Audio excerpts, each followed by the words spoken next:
I woke up this morning with my mind was set on freedom. I woke up this morning with my mind, Lord, set on freedom. I woke up this morning with my mind set on freedom.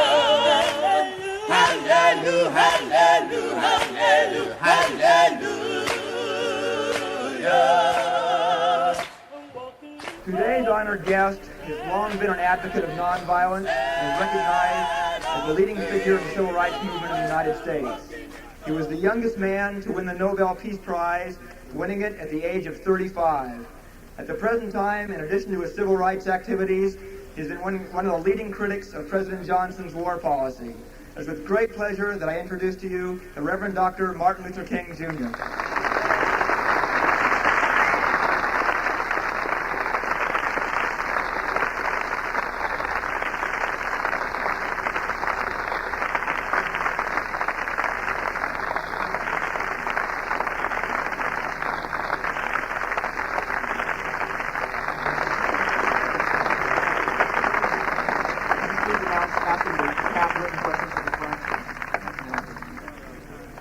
Thank you very kindly for your heartwarming applause.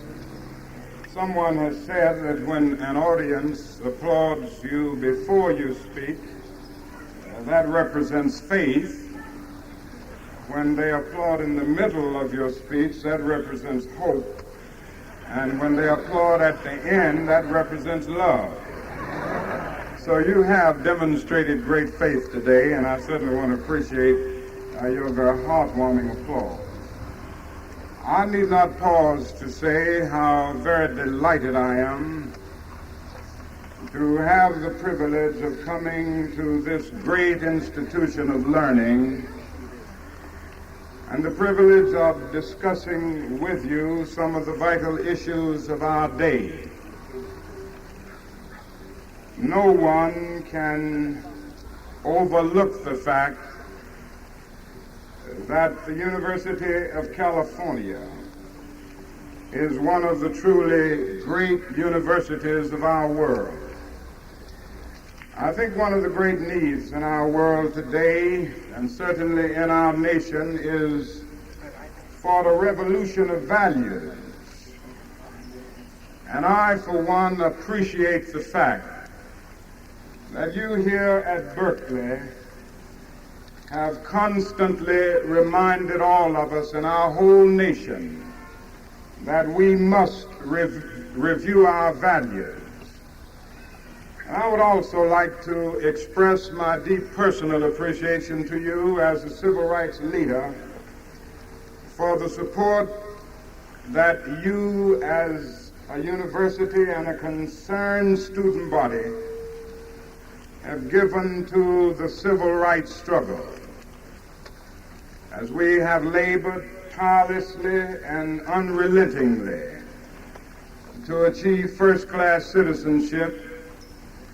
We have had the support of persons of goodwill over our nation, and I would certainly say that some of the strongest support that we have received came from this great campus, this university with students who have a great concern.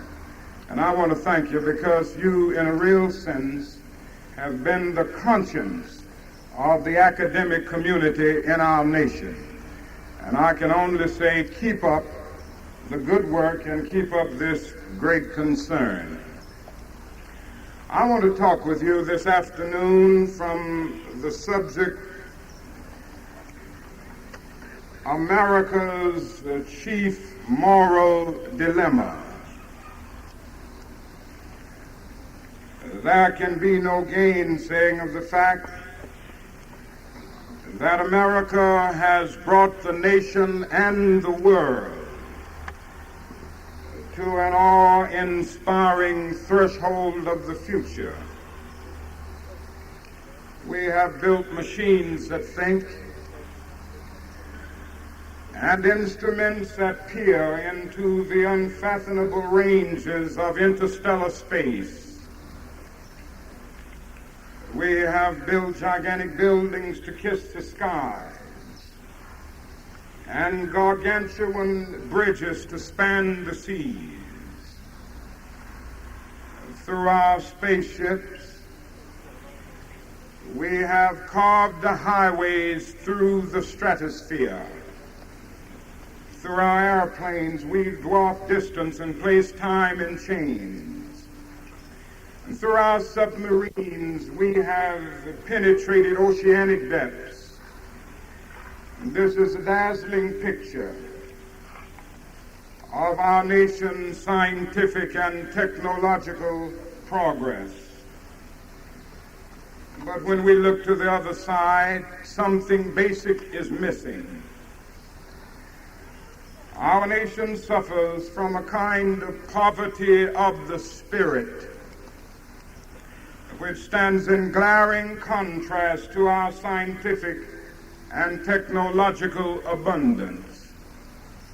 Yes, we've learned to fly the air like birds. We've learned to swim the seas like fish. And yet we have not learned the simple art of walking the earth as brothers and sisters.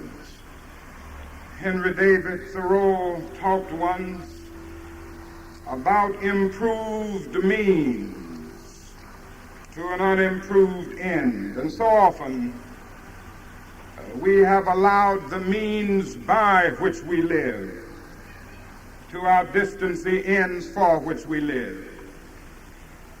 It seems to me that this is expressed nowhere greater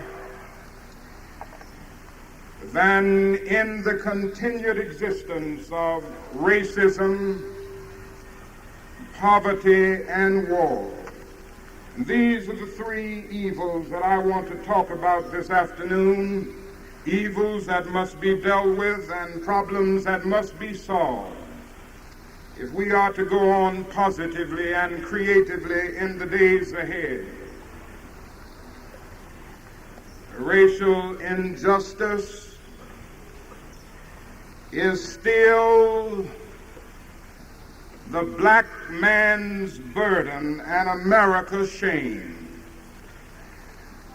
And this problem exists today because many Americans would like to have a nation which is a democracy for white Americans, but simultaneously a dictatorship over black Americans. And this is one of the great problems that we find today. Now, in the struggle to get rid of racial injustice, there has been some progress, and I would not want to overlook this. For in assault after assault, the movement has profoundly shaken the entire edifice of legal segregation. And I did not go into the movements from the Montgomery bus boycott right on up through the Selma movement of 1965. Movements which literally subpoenaed the conscience of a large segment of the nation to appear before the judgment seat of morality on the whole question of civil rights. But in spite of this, we must recognize that the plant of freedom has grown only a bud and not yet a flower. We must see that the struggle is much more difficult now. For well now 12 years, the civil rights struggle dealt with the system of legal segregation and the syndrome of deprivation and exploitation surrounding this system. Many things were done during those years that we will remember as long as the cords of memory shall lengthen. But what we must see today is that with Selma and the Voting Rights Act, one phase of development in the civil rights revolution came to an end. Now a new phase has opened. And this new phase is a struggle for genuine equality. Now, in the phase that has now passed, the achievements were obtained at bargain rates. It didn't cost the nation anything to integrate lunch counters. No expenses were involved.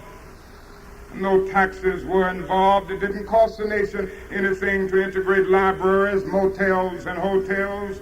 It didn't cost the nation anything to guarantee the right to vote. Now we are dealing with issues that will cost the nation something in terms of billions of dollars. And the other thing that we must see is that we are now dealing with issues that will demand a radical redistribution of economic and political power.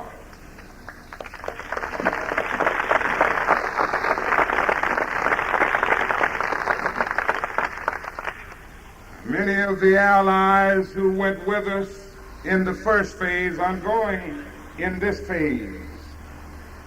Many of the people who were with us in Selma and Birmingham were with us because they were sincerely outraged about extremist behavior toward Negroes. The problem was they were against Bull Connor and Jim Clark and their actions and all of their violence expressed openly toward Negroes. But they were not for genuine equality. And the true allies, the new genuine liberals, are the ones who recognize that we are in a new phase and who will go all of the way. And in this context, I think we should see the meaning of the so-called white backlash. And I hope you will understand that the so-called white backlash is merely a new name for an old phenomenon.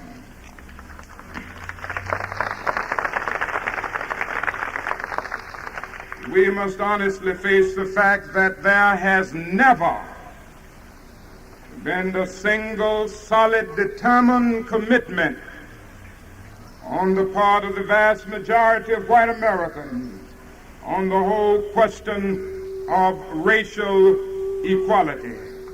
On the Statue of Liberty, we read that America is the mother of exiles. But it doesn't take us long to realize that America has been the mother in most instances of its white exiles from Europe. It has never evinced that kind of maternal care and concern for its black exiles who were brought to this country in chains from Africa. And it is no wonder that in one of the sorrow songs of early days, the Negro could cry out, "Sometimes I feel like a motherless child." What we see is a constant moving forward, taking a step forward on the question of racial justice, and then taking a step backwards at the same time. In 1863, through the Emancipation Proclamation, the nation freed the Negro from the bondage of physical slavery. But the Negro was not given land to make that freedom meaningful. And we must never forget that at the same time, our nation was giving away millions of acres of land in the West and the Midwest, which meant that America was willing to undergird its white peasants from Europe with an economic floor, while refusing to undergird its black peasants who were brought here in chains from Africa with the same kind of economic floor. Therefore, emancipation for the Negro was freedom to hunger. It was freedom to the winds and rains of heaven. It was freedom without bread to eat, without land to cultivate. It was freedom and famine at the same time. In 1875, the nation passed a civil rights bill and refused to enforce it. In 1964, the nation passed an even weaker civil rights bill, and even to this day, it has not been enforced in all of its dimensions. In 1954, the Supreme Court declared segregation unconstitutional in the public schools. And now we find ourselves 12 or 13 years later with less than 5% of the Negro students of the Deep South attending integrated schools. And if it continues at this pace, it will take another 97 years to integrate the public schools of the South. Suburban politicians talk eloquently against open housing and at the same time and in the same breath contend that they are not racist. All of these things reveal that the white backlash is nothing new. The fact is that America has been backlashing on the question of fundamental human rights for its black citizens for more than 300 years.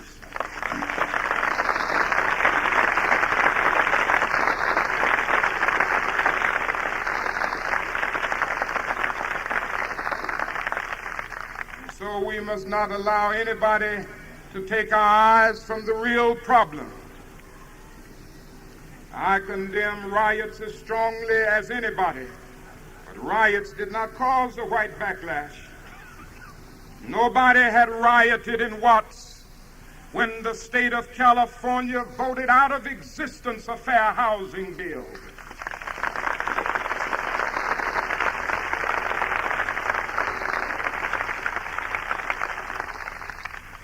There were no chance of black power when 4 innocent, unoffending, beautiful Negro girls were killed in a church in Birmingham, Alabama, and nothing has been done about it to this very day. We must see the problem where it is. The problem is that white America, and I don't mean all white Americans, but white America has never solidly committed itself on the question of racial justice. And it means that now we must gird our courage. And those who are committed to the struggle for justice and freedom must work harder than ever before. For I'd assure you that we need this kind of activity and this kind of work more than we had it even in the first phase. I know that we're going through a period where there are understandable suspicions in some segments of the Negro community concerning the commitment of white Americans. And I can understand this feeling psychologically and otherwise. No one must allow this feeling to make us feel that the Negro can do this job all by himself. Somehow we must work together, realize that by working together and creating constructive, committed alliances, we can go on in the days ahead. And I, for one, am convinced that there are still thousands, even though they represent a numerical minority, of white persons in this country, many of whom are under the sound of my voice right now, who cherish justice and democratic principles above privilege, and who are willing to go with us all the way. And this is why I can still sing without any reluctance, black and white together we shall overcome.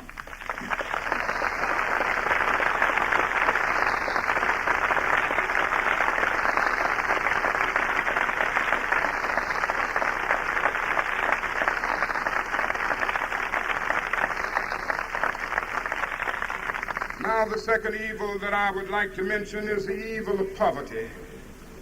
like a monstrous octopus. It extends its nagging, prehensile tentacles in villages and cities all over our nation. Some 40 million of our brothers and sisters are poverty-stricken. Many of them go to bed hungry at night. I've seen them with my own eyes. I've lived with them in the ghettos of our nation. Some of them are Indians. Some are Mexican Americans. Some are Puerto Rican. Some are Appalachian whites. And the largest group in proportion to its size in the population is the American Negro. Negroes and poor people generally find themselves today smothering in an airtight cage of poverty in the midst of an affluent society. Now something must be done about this. Something must be done about it quickly. When we look at the Negro community, for an instance, we are facing a major depression every day. The unemployment rate among Negroes is set forth by the Labor Department at 8.4%. Unemployment in the nation generally is about 4%. But they don't deal with all of the facts because they are dealing with statistics that can be gathered as a result of people who've been in the labor market and those who still go to the employment office to try to find work. They aren't dealing with the hundreds and thousands of discouraged Negroes, many of whom have lost hope. They've had so many doors closed in their faces. They've come to conclude that life is a long and desolate corridor with no exit sign. They've lost motivation. There may be another 7 or 8% in that category, which means that the unemployment rate among Negroes may well be 16%. Among some young people, among the youth in the Negro community in some cities, it goes up as high as 35 and 40%. If the nation as a whole confronted what the Negro is presently confronting economically, we would be in a major depression more staggering than the depression of the 30s. And it's not only unemployment. Most of the poor people are working every day but earning so little money they cannot begin to gain the basic necessities of life. Something must be done about this. Ultimately, a great nation is a compassionate nation. Ultimately, a great person is concerned about the least of these. And I contend that we still have poverty in America today because there are still all too many people who are trying to be conscientious objectives in the war against poverty. There's somewhere else we ought to be conscientious objectives, which I'll talk about in a few minutes, but not in the war against poverty.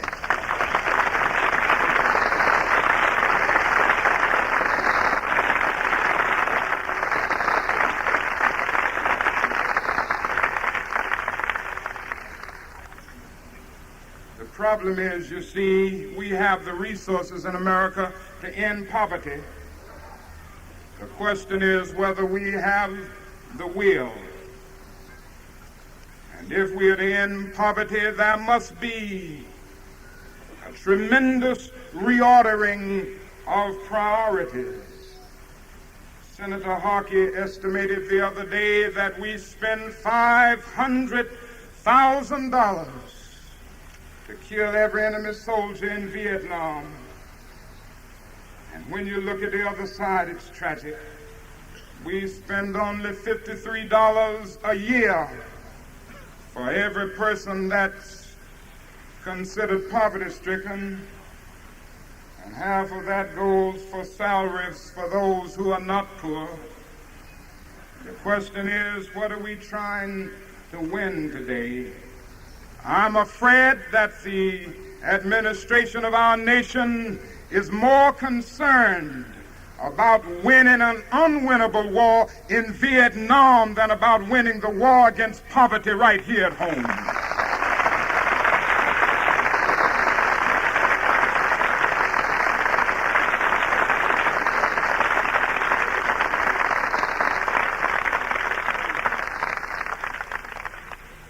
Now this leads me to the next evil. It is the evil of war. And nowhere is this evil expressed today more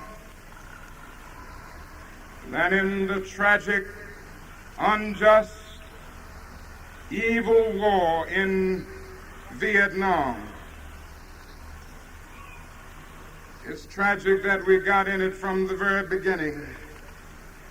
As Professor Comminger has said, this tragic war is a product of a gigantic miscalculation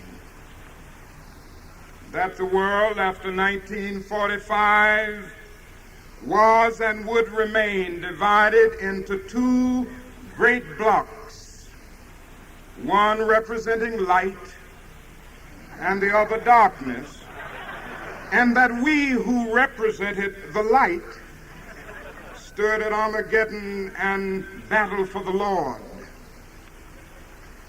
Somehow we moved right on with those miscalculations.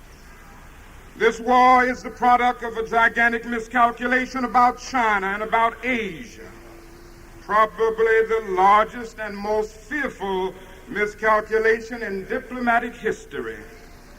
The notion that Chiang Kai-shek represented the true China, that the communists did not represent China and were not really here to stay and need not therefore be recognized. It was as if Britain and France had gone on recognizing the Confederacy as the legitimate government of the United States 20 years after Appomattox.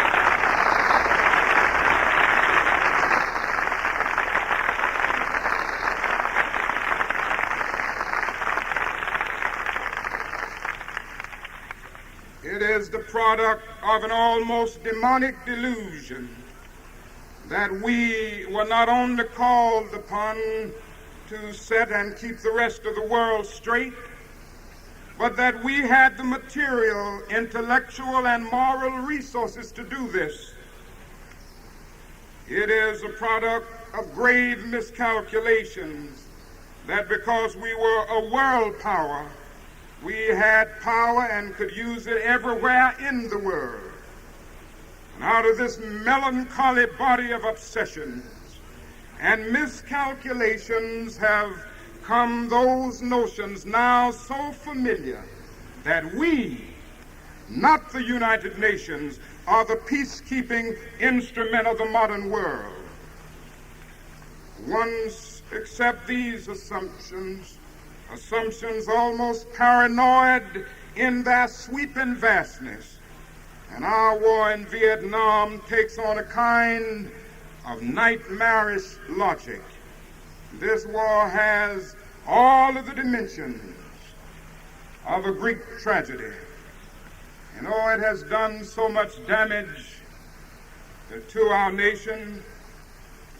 As a result of this war, we have seriously impaired the United Nations. We have forfeited the support of our allies. And so today the United States stands morally and politically isolated in the world. We have greatly strengthened the forces of reaction in our country and excited violence and hatred among our people. We have strengthened the military-industrial complex, which even President Eisenhower once warned us against. Then we have blocked the self-determination of a people. And whether people in our country realize it or not in large numbers, we are in the tragic position in the war in Vietnam of engaging in a process that perpetuates white colonialism covered up with certain niceties of complexity.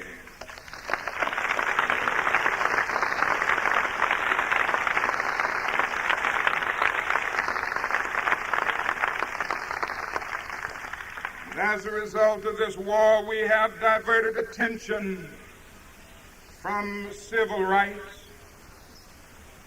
When the guns of war become a national obsession, social programs are thrown in the background, consciences are not aroused as much about the injustices still existing in the society. People ask, why do you try to tie the issues together, the issues of peace and civil rights? My only answer is that they have tied themselves together.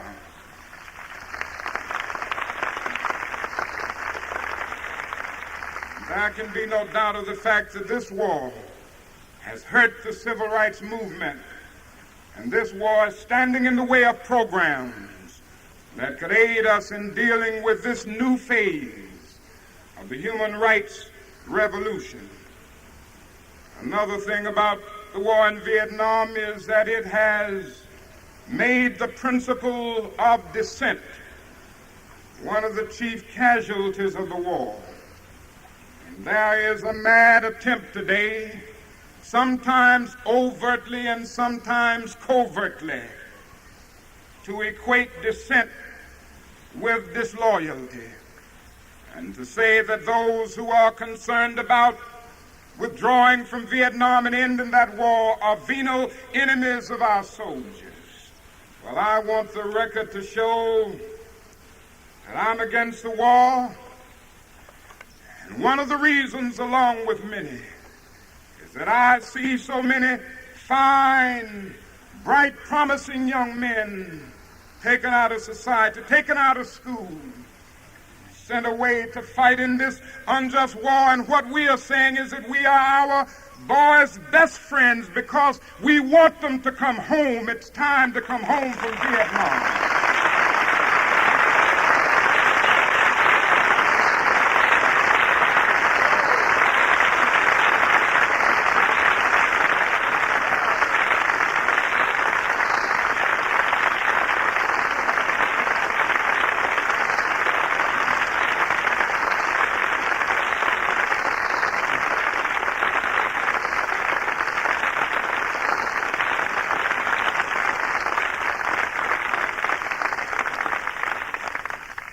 Another casualty of the war in Vietnam is the humility of our nation. Through rugged determination, scientific and technological progress, as I mentioned earlier, we have become the richest and most powerful nation in the world. But honestly impels me to admit that our power has often made us arrogant. We feel that our money can do anything. We arrogantly feel that we have everything to teach other nations and nothing to learn from them. We often arrogantly feel that we have some divine messianic mission to police the whole world. We are arrogant in not allowing young nations to go through the same growing pains, turbulence, and revolution that characterized our own history. We are arrogant in our contention that we have some sacred mission to protect people from totalitarian rule, while we make little use of our power to end the evils of South Africa and Rhodesia.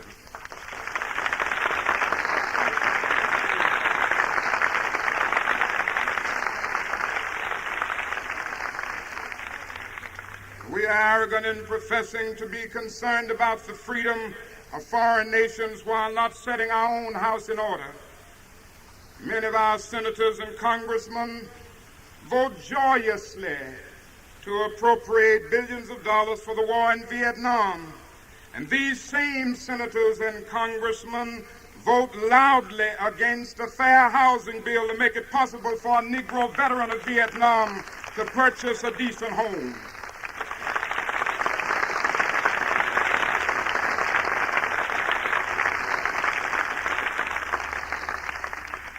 We arm Negro soldiers to kill on foreign battlefields, but offer little protection for their relatives from beatings and killings in our own South. We are willing to make the Negro 100% of a citizen in warfare, but reduce him to 50% of a citizen on American soil.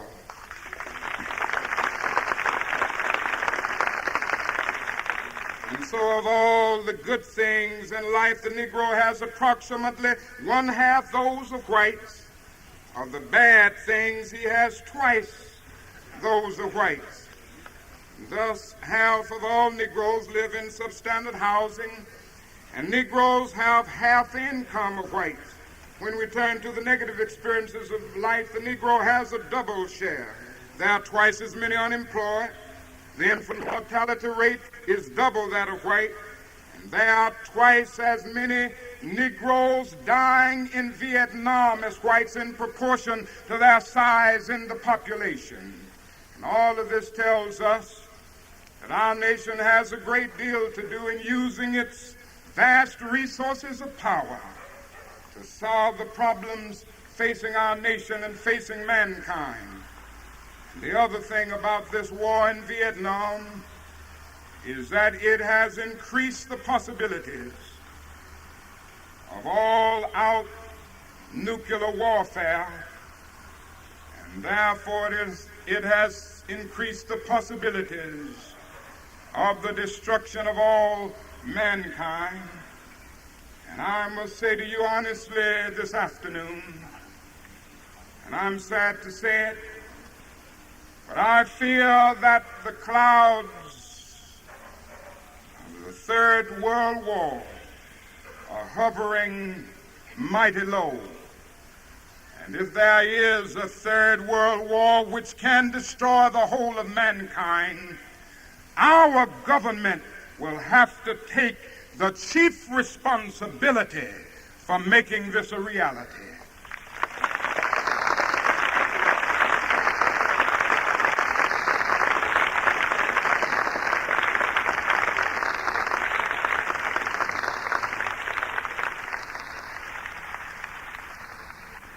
And so I have a moral obligation to speak against this war and to take a stand wherever I can. And I want to commend all of you that have participated in some way.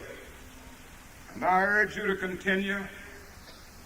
This summer, there will be an opportunity for thousands of students to work in communities all over our nation in the kind of teach out, knocking on doors, talking with people about the war in Vietnam, giving them the facts about the war, developing statistics on the number of people opposed to the war. And the aim is to build a powerful peace bloc that can really have influence in the 1968 elections. And we must make it clear that we aren't going to let our political forces and the politicians ignore Vietnam in 1968. This must be an issue if that tragic war is still going on. And so as the war hawks escalate the war in Vietnam, we must escalate our protest against the war.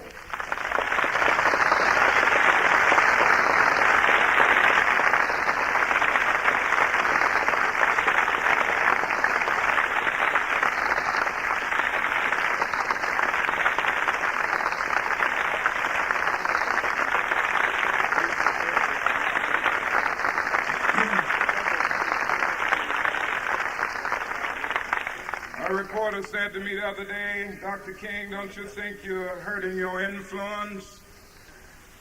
Don't you think by taking a stand against the war in Vietnam, you are losing many people who once respected you? They will no longer listen to you now. Don't you think you must kind of move back, go more toward the administration's policy? And I looked at this reporter and said, I'm sorry, sir, but you don't know me. I'm not a consensus leader.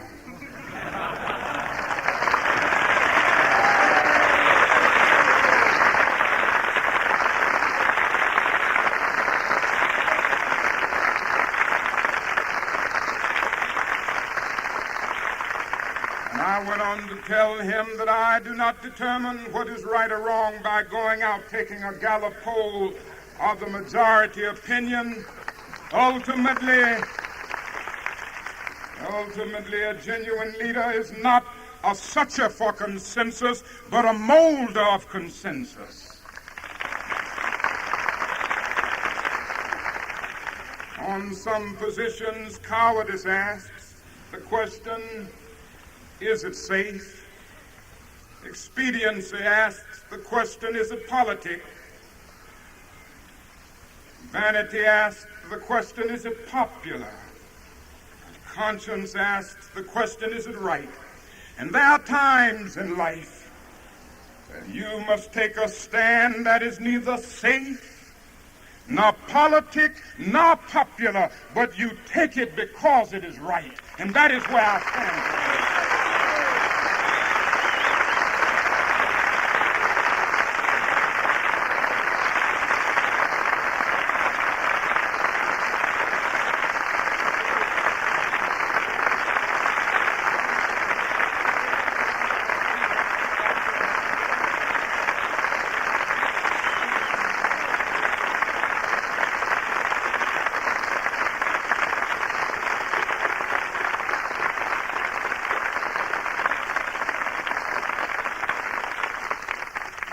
As I move toward my conclusion, let me say that there is a need in our country for a kind of creative discontent.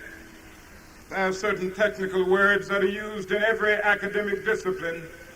They soon become stereotypes and cliches. Every academic discipline has its technical nomenclature.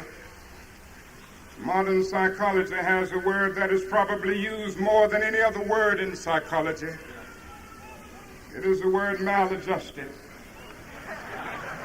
And certainly we all want to live as far as possible the well-adjusted life in order to avoid neurotic and schizophrenic personalities.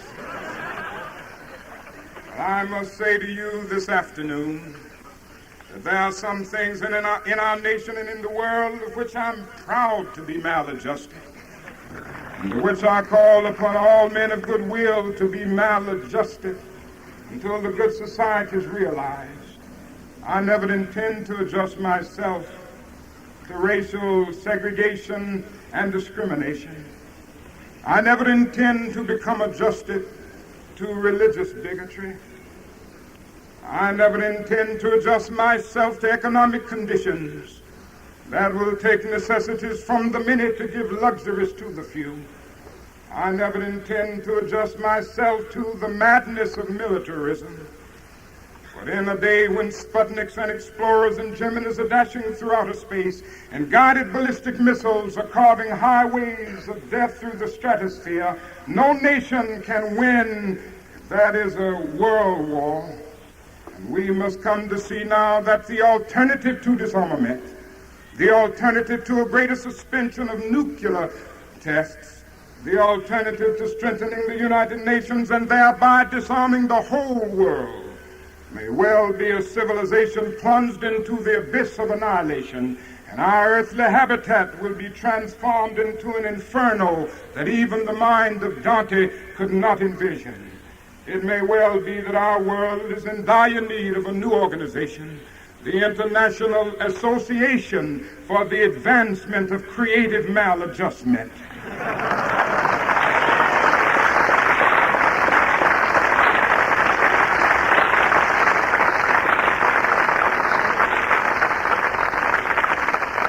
Men and women who will be as maladjusted as the prophet Amos, who in the midst of the injustices of his day could cry out, let justice roll down like waters and righteousness like a mighty stream.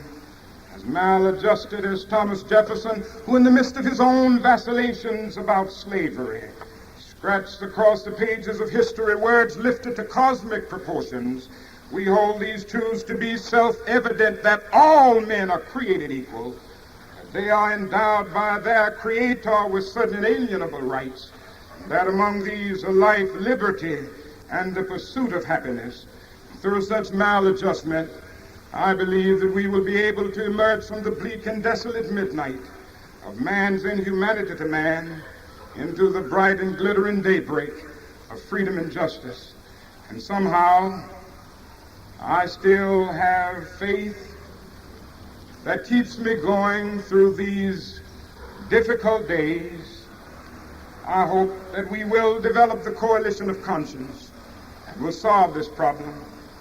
I'll tell you why I have the faith, and it is because of universities like this, with thousands of young people, black and white, who have the new vision that we need in this age. And so I haven't lost faith in the future. I think we're going to reach the goal that we seek.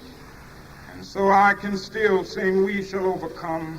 I know many can't sing it now, but I can still sing it because I believe the arc of the moral universe is long, but it bends toward justice. We shall overcome because Carlyle is right. No lie can live forever. We shall overcome because William Cullen Bryant is right. Truth crushed earth will rise again. We shall overcome because James Russell Lowell is right. Truth forever on the scaffold, wrong forever on the throne. Yet that scaffold sways the future. And so with this faith, we will be able to hew out of the mountain of despair a stone of hope. With this faith, we will move toward that day, and we will transform the jangling discords of our nation into a beautiful symphony of brotherhood. With this faith, we will speed up the day when all men, black men and white men, Jews and Gentiles, Protestants and Catholics, believers and non-believers, will be able to join hands right in this nation and sing in the words of the old Negro spiritual, "Free at last, free at last. Thank God Almighty, we are free at last."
It's been a long time.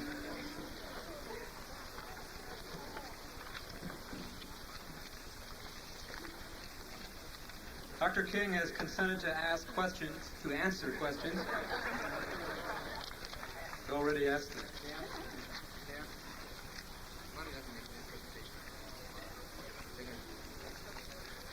But before he begins, there are some individuals who would like to make a presentation. If any of you have questions, because there's an enormous amount of people, please try to write them down on something and pass them forward. We have about 20 questions now. We'd like to have some questions that don't repeat every subject, so please pass them forward as rapidly as possible.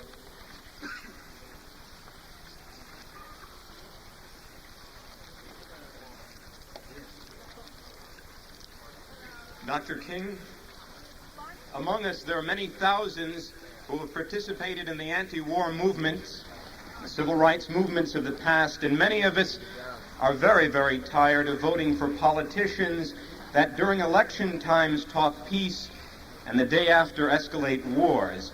And for these many of thousands of people who feel that, we hastily have drawn up a petition of some 50 student and faculty leaders of the peace, civil rights, student movements on this campus, and we address ourselves to one question.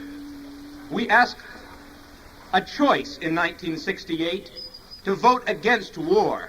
We ask that choice be independent candidates Martin Luther King and Benjamin Spock. Of this we ask.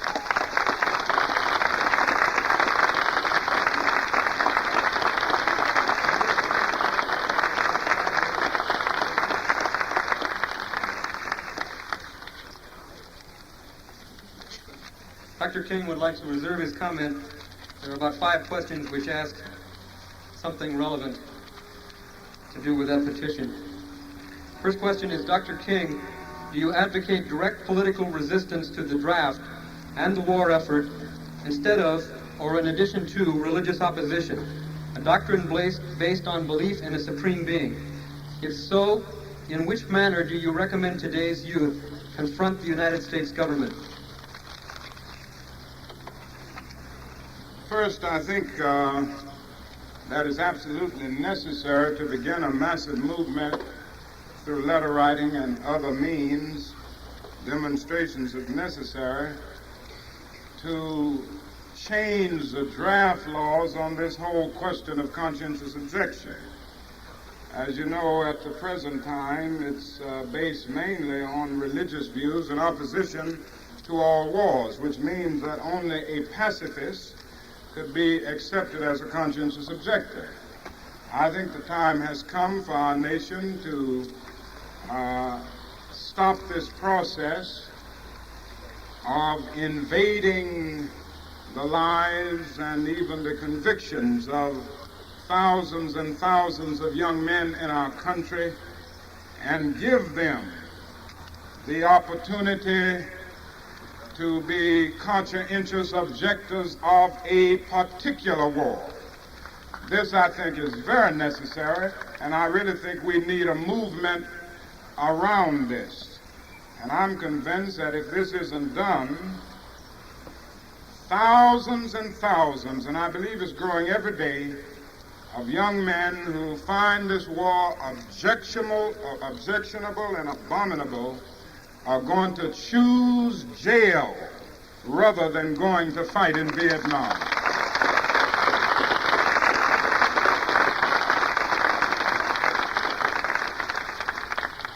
Dr. King, will you be our candidate in 1968? Well, I must say that it's very kind of you to even express such concern and make such a request.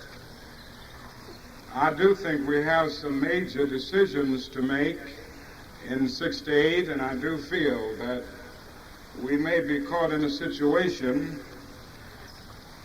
where we have the administration's policy being expressed by the administration itself, and the Republican candidate running with the same policy or even a policy to the right of the administration. Now, that would happen if Brother Nixon got the nomination.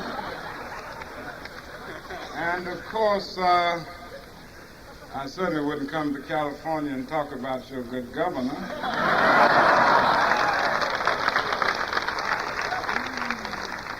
But people may have to choose between Johnson, a Reagan, and a Wallace. That's a pretty... But in all seriousness, I think we are faced with we're faced with some difficult decisions, and it may be necessary for a kind of third force to come into being where those persons who cannot in good conscience follow the policy of the administration, a policy of continued escalation of the war in Vietnam and continued fighting of this war, will have to turn elsewhere. Now, I do not feel that I'm presidential timber I am committed to trying to do this job of civil rights and this job of building wherever we can more opposition to the war in Vietnam, and this would certainly take all of my time. And I would rather think of myself as one trying desperately to be the conscience of all of the political parties rather than being a political candidate, whether it's for a political candidate in a serious sense or to serve as a channel for a protest vote. I think there are good people that could be turned to for this, and I must frankly say that I have no ambitions or intentions in this area, and I hope that those who have raised this will understand that it's a part of my deep convictions to put all of my time now in trying to build the opposition to the war and also to deal with the great problems that we have in the civil rights movement. And I've just never thought of myself, and I can't now think of myself as a politician. Of course, I do have sense enough to know that I couldn't win either.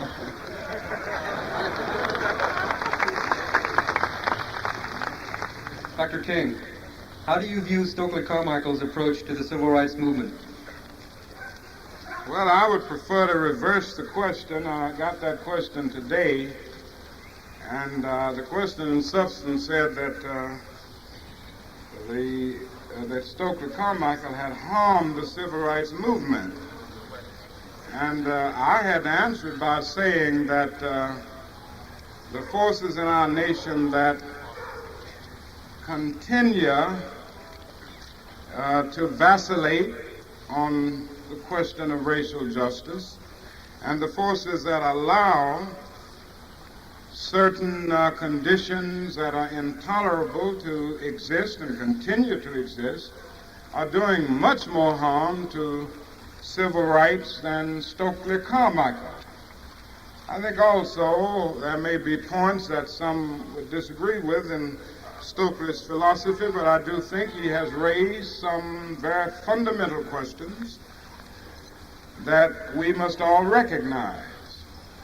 The great dilemma of the Negro in the ghetto is his powerlessness.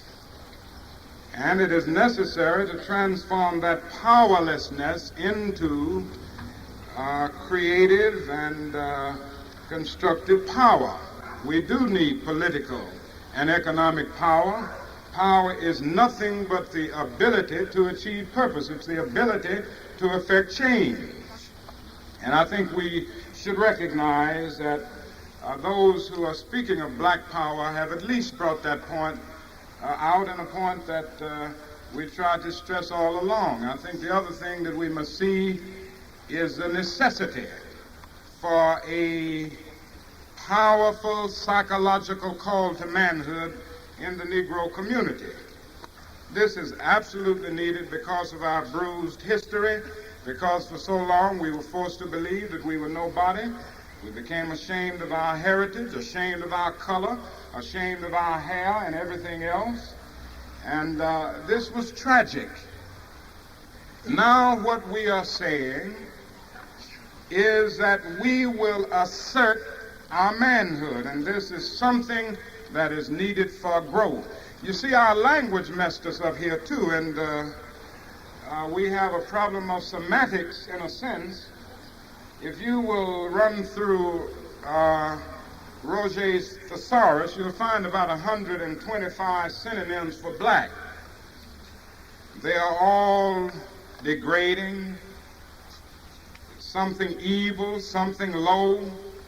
And then when you get those 118 synonyms for white, this is all something chaste, pure, high, noble, worthy, you see. And so Negro children end up every day being taught 125 ways to think of themselves as inferior, and white children end up every day 118 times learning themselves how to feel superior. And you know, it runs right through the language, anything, any experience. We think of black as something degrading. So, and that which is white is better. A white lie is better than a black lie. That's the way the society goes. And so that everything degrading, and even that which is passing off or dying, is when you go to a funeral, the hearse is black, the suit you have to wear is black, and so that the language has given the impression that black is degrading and black is something that is unworthy. And what we are saying now is that black is beautiful, and as beautiful as any color in the world.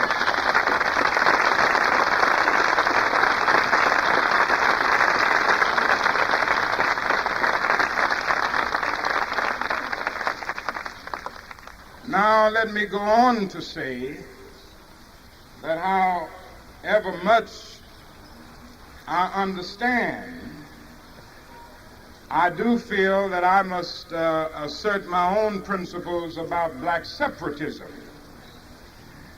And I think we'll have to understand what brought the mood at points of black separatism into being.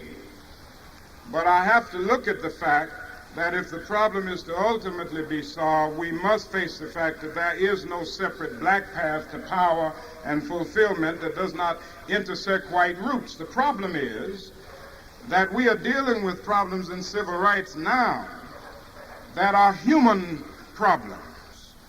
And in order to solve them, you've got to get people on all levels to work to bring them about. We are dealing with poverty, for instance, which, as I said earlier, is larger than the black man. And the only way you can get rid of poverty and the only way you can get rid of slums would be through billions of dollars. And of course, in order to do this, we've got to have constructive alliances of the real forces of commitment and goodwill. So that if there's any feeling that we can move down a separate black path to power, then I don't believe this. And I think it's also necessary to say on the other side that there is no separate white path to power and fulfillment short of social disaster that does not recognize the need of sharing that power with black aspirations for freedom and dignity. You see, for too long we thought of integration as in a romantic or aesthetic sense, and it merely added color to a still predominantly white power structure. More and more we've got to think of integration also in political terms, where you have shared power.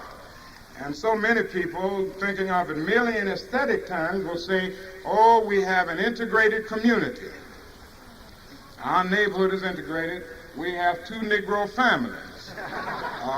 A labor union will say, our union is integrated from top to bottom. We have 100,000 Negro members, and we even have 2 members on our board of 45.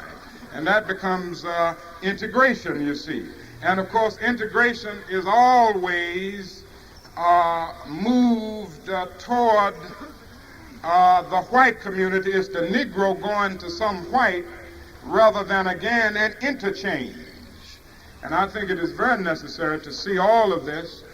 And I would say that these questions have been raised, many of them have been raised by Stokely Carmichael, and these questions need to be raised. Now, the final point that I'd like to bring out is that I'm not sure of Stokely's views on violence versus nonviolence. He says these questions are irrelevant.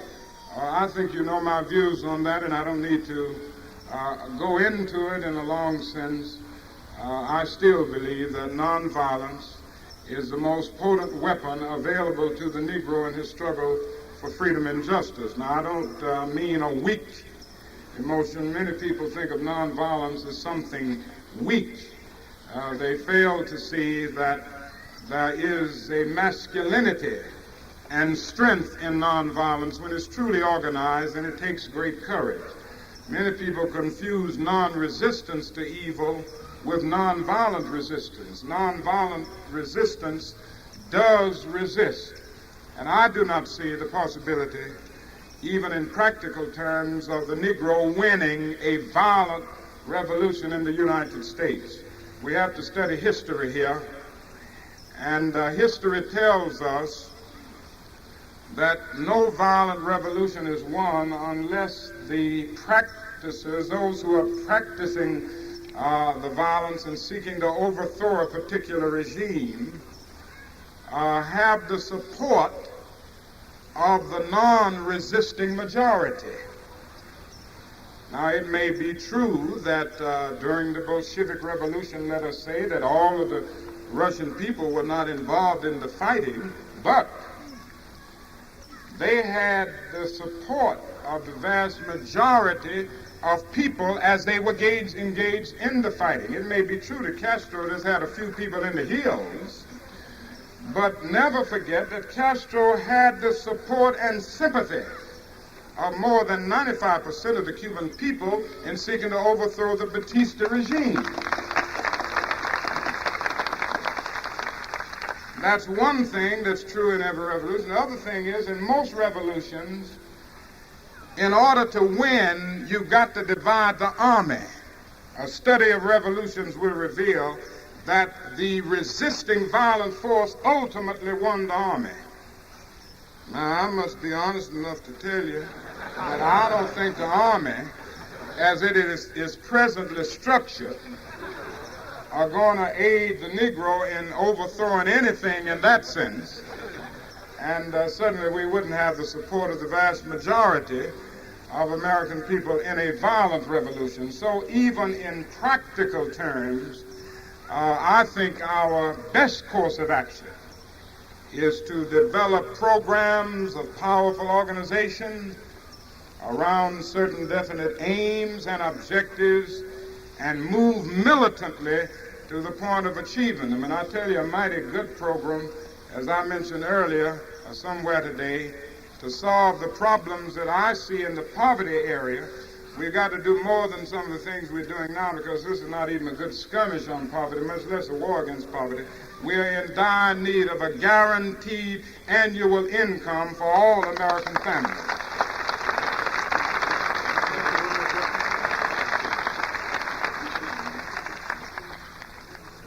Dr. King is on a very tight schedule and has consented to come to Berkeley today with many other obligations. So there's time for one more question. He has to leave immediately to go to a reception which has been planned for him, so he would appreciate it if the many people who have submitted questions asking to see him could please allow him to go to that reception. Question is, what do you think about the influx of white college students into Negro ghettos to tutor Negro children? Is there any harm done to racial pride, or is racial pride already lacking in the black ghetto?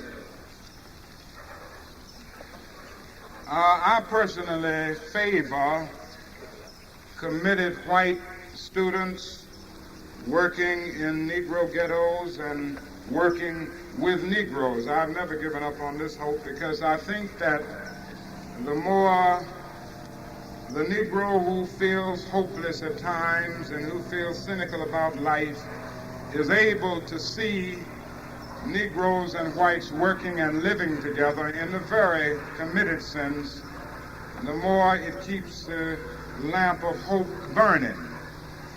And certainly we do need, in the ghettos of our country, many activities going on, because the conditions are so bad, as you well know.